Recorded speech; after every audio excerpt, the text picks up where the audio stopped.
आप देख रहे हैं बेनिफिट टीवी।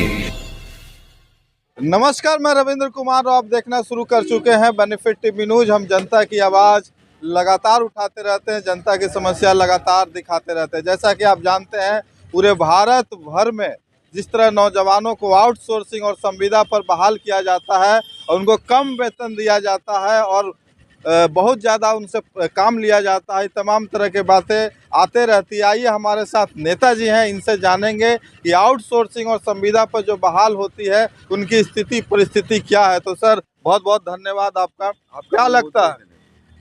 देखिए, आउटसोर्सिंग और संविदा पर जो बहाली हो रही है उससे मेरा अपना पर्सनल विचार है कि उससे समाज और देश और उस नवयुवक का भला नहीं हो सकता है जी। क्योंकि इस माध्यम से जो बहालियां हो रही हैं उनका वेतन इतना कम है कि आज के महंगाई के दौर में वह अपने परिवार का बहुत ही मुश्किल से गुजारा कर पा रहा है। वो रोटी कपड़ा मकान और शिक्षा, जो कि अमूल्य धरोहर है इस देश का, अपने बाल बच्चा को देने से वंचित हो जा रहा है। और सरकार ने जो घोषणा किया है कि समान काम का समान दाम देंगे, तो हम सरकार से आग्रह करेंगे कि इसको लागू करे और इस पर तत्काल निर्णय ले, कार्रवाई करे कि भाई समान काम का समान दाम होना चाहिए। एक व्यक्ति यदि 8 घंटा काम करता है, मान लीजिए सफाई मजदूर है, वो 8 घंटा काम करता है तो उसको मिलते हैं 10-11 हज़ार रुपये। फिर उसी कैटेगरी का सफाई कर्मी जो परमानेंट बहाली है, वो 8 घंटा ड्यूटी करता है तो उसको मिलता है 27,000। तो ये जो असमानता है ये कम से कम मिटना चाहिए। अगर 8 घंटा वो करता है, 8 घंटा ये करता है, तो समान काम का भाई समान दाम मिलना चाहिए और ये हर वर्कर को मिलना चाहिए। तभी हम यह मानेंगे कि सरकार की नीयत बिल्कुल साफ है और बेरोजगारों के साथ इंसाफ हो रही है। देखिए, सरकार बदल जाती है लेकिन व्यवस्था वही रहती है, चाहे केंद्र हो चाहे राज्य हो। राज्य सरकार भी संविदा पर बहाल कर रही है और केंद्र सरकार भी आउटसोर्सिंग पे बहाल कर रही है। तो आप केंद्र सरकार को क्या कहना चाहिए? देखिए, अगर इस तरह की बात है केंद्र सरकार को, तो हम तो यही आग्रह करेंगे कि आखिर भाई बड़े लोगों को जो बड़े पदों पर हैं, IAS हैं, IPS हैं, दरोगा है, पुलिस हैं, टीचर है, तो इन लोगों को जो है क्यों नहीं इन लोगों को संविदा पर बहाल हो रहा है। भाई दरोगा है, DSP है, SP है, कलेक्टर है, कमिश्नर है, सभी लोगों को संविदा पर कर दीजिए।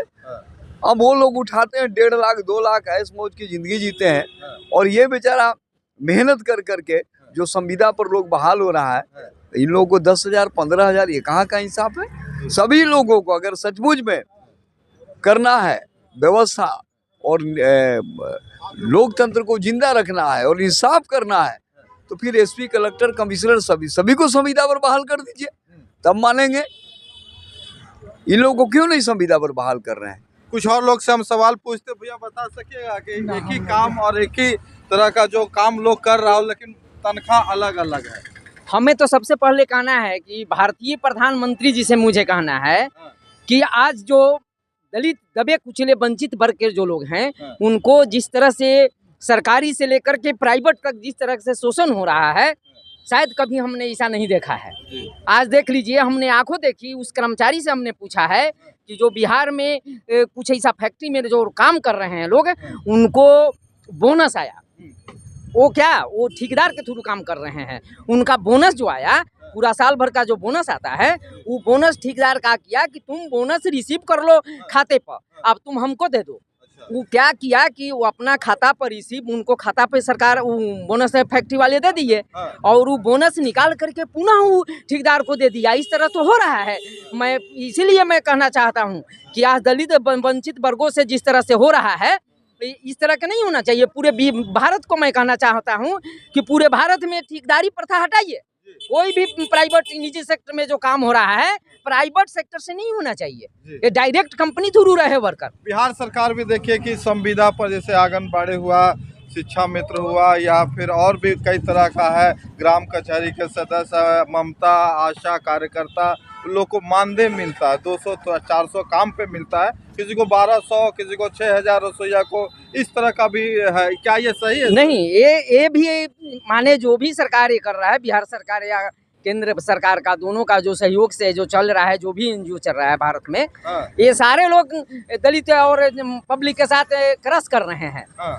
ये ऐसा नहीं होना चाहिए कि आज देखिए, आज अगर विधायक और एमपी जो जीत रहे हैं, उनको पूरे जिंदगी भर उनको पेंशन मिल रहा है, और जो आज ममता दीदी खट रही है, आंगनबाड़ी आशा वाले जो हैं, वो रोड पर भटक रही है, डंटे खा रही है, और उनको मूल्य जो वेतन है उनको लागू नहीं किया जा रहा है। यही तो देश का हालत है। क्या 6000 सरकार को मैं कहना, क्या 6000 में परिवार चल सकता भैया? नहीं भाई, 6000 में तो परिवार नहीं चल सकती है।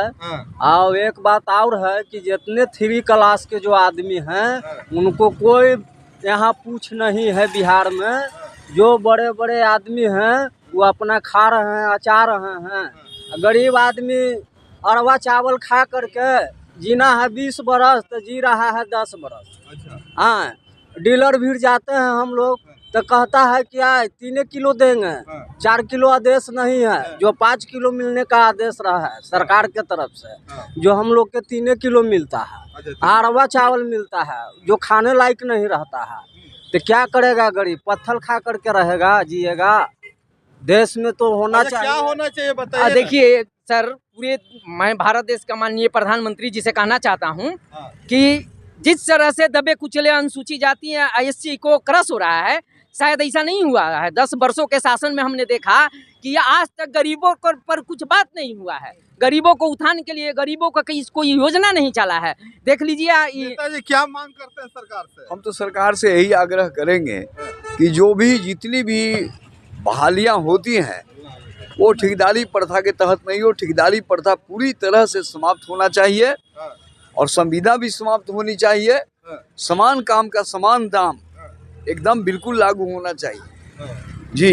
एक आदमी को कितना मतलब कि तनख्वाह मिलना चाहिए भैया? कम से कम 15,000 रुपया मिलना ही चाहिए, काहे कि महंगाई काफ़ी चरम सीमा पर है।